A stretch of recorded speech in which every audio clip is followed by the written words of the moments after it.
Hi and welcome to my channel. Let me open just to apologize for my voice. I have laryngitis and I'm committed to getting this out today, so I'm going to proceed even with a scratchy voice. Apologies also for not having posted a segment last week. As I said in what I did post, just a little picture of a butterfly, a video of a butterfly. I had wrist surgery, broke my wrist 2 weeks ago and had wrist surgery last Friday. Lovely little scar to show you right here. And I am now recovering from that. I have a plate in my arm and feeling much better, thank you. And I'm expected to have full recovery of the use of my hand within 4 to 6 weeks. So looking forward to that for sure, but I will certainly be able to write in the meantime. This week I'm not quite ready to write, so instead of writing anything new, what I'm going to do is I'm going to read to you from one of my books. And the topic really is, although it is a fiction, the topic of this segment, which is a blog in the protagonist's book, in her story, the topic is the personality deficits that lead a woman, specifically a woman, to stay with a narcissistic or sociopathic partner, even though she sees the signs and knows what's going on. So for those of you who don't know, I have written 2 academic books, and I have also written 2 fictions, and these are what I call psychological romances. They are romances, but they are also erotic, have some erotic content. So if you don't enjoy that sort of thing, you don't need one. But what I'm going to read you today is not erotic. This is the first book, and the first in the 2 fiction series. It's called Unintended Consequences, a Psychological Romance. And this is its sequel, Retrograde, a Psychological Romance. So what I'm going to read you today is from chapter 54, right at the end of the book, where the protagonist has realized that she has some issues and she's working toward correcting them. And she started a blog on the internet to help other survivors of narcissists and sociopaths. So I use those 2 words interchangeably in this article, but really I think the article is more geared toward narcissism. So I'm going to go ahead and start now, and I'm just reading it right off the screen from the original chapter that I wrote into the book to my editor. So I am the survivor of 3 sociopaths, 2 of my 3 husbands, and my last boyfriend. Still coming out of the damage caused by my last boyfriend, I wanted to understand what personality deficit allowed me to be fooled and held captive by these men for so long. 3 years with my first husband, 22 years with my third husband, and 15 months with my last boyfriend. Understand, I am a psychologist, making all of this very hard to say and to admit and write about. And although what I learned makes me feel less of a fool, it doesn't make me feel less vulnerable. Why? Because not all of the characteristics that allowed this to happen to me 3 times are bad, nor do I necessarily wish to leave them behind, to remove them from who I am. But this will all become clearer as the reader reads on. My approach was multi-pronged. I quizzed my therapist. Yes, psychologists have them too. Surfed the popular media on the internet, combed the peer-reviewed research, and read a few books. What I found is detailed below. The initial phases of attraction and falling in love are not dissimilar to those of meeting and falling in love with a nice guy. Yes, I've done that also. The sociopath or narcissist shows his best face, as we might expect. He might be a tad more solicitous, sweeter, more pleasing than the regular guys she's fallen for in the past. But this just adds to the Mr. Right, love of my life, soulmate illusion that he's creating for her. And here we find the first personality deficit. Ah, yes, she is a dreamer. She believes in fairy tales. In fact, she might even fancy herself a bit of a fairy.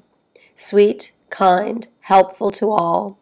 He's drawn to this, not because he's also sweet and kind, but because he sees the wound in her outer layer, smells her weakness.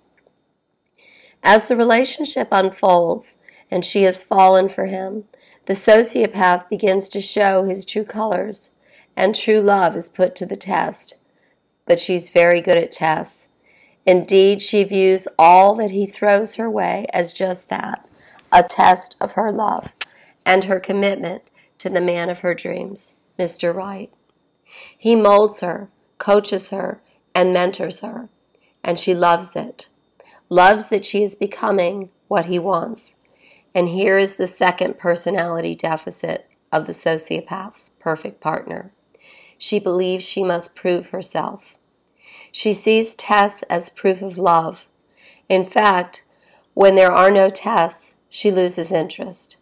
She believes that if it's too easy, it's not worth it, not meant to be, not true love. Living with a sociopath can be exhilarating, but it's also trying and frequently harrowing. An inner voice may whisper to her, "This is hard," and hard on him too, maybe too hard. She sees where things have gone wrong.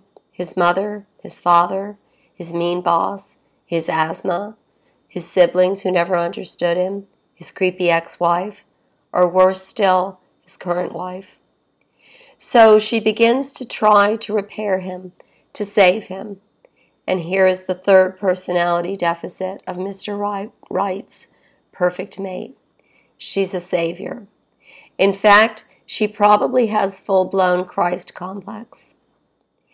And this last deficit indicates whether the illusion will be short-term or long.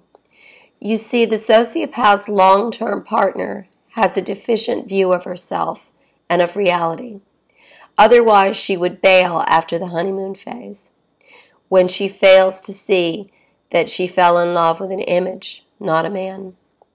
When the savior kicks in, instead, it is almost too late.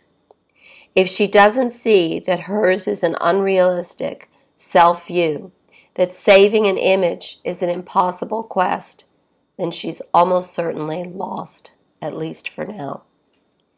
But he won't grant her freedom without a fight. It is important to understand that the sociopath or narcissist doesn't feel complete without an adoring, submissive, always available partner at his side, or waiting in a figurative closet until he wants her at his side. His arrogance, his sense of superiority, and self-aggrandized image depends on it. His sadistic superego thrives on her self-denial as she, the dreamer, denies her dreams, her needs, her life to fulfill his. And if she loses the battle, the couple becomes collaborators in this unnatural relationship. Just as she is formed by the sociopath, he is formed by his perfect mate.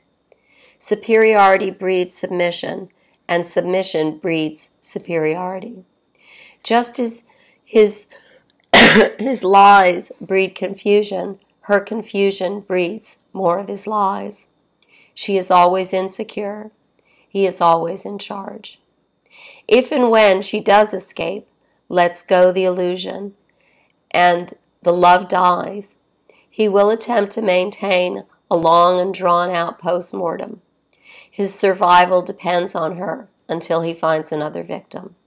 And her survival depends on actually mourning and not holding on and holding out beliefs, needs, and desires.